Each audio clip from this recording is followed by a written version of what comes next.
one of the things that was most interesting is, although ours was a very low-income sample in general, amongst that group, the relatively lower-income families were more likely to, for example, shop at convenience stores for family food instead of grocery stores, which probably relates to the lack of availability of grocery stores in very low-income neighborhoods. They were more likely, if the adults were obese themselves, to with their children eat more than 5 meals and snacks a day, compared to caregivers who were not obese, who tended to eat more regularly 3 or 4 meals and snacks a day themselves and their children. So there were a number of factors related to the relatively low income, as well as the age of the children, that affected the kinds of foods that were available and the eating habits in the home. You know, we found that our families know a lot about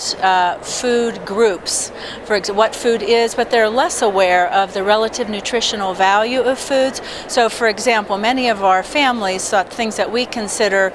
essentially unhealthy snacks, for example, cheese puffs, they thought were relatively healthy because they had cheese, when in fact they were. So there's a lot of work to be done in helping parents of obese children understand the relative nutrition of some of the snacks that they're feeding the children, and helping them understand that if they're going to provide snacks for their children, there are, less healthy and more healthy alternatives, and that healthy alternatives don't all have to be things like apples and bananas, but that there are relatively more healthy, even moderate calorie snacks that they can provide for their children. This has been Damian McNamara reporting from the Pediatric Academic Society's meeting in Denver, Colorado.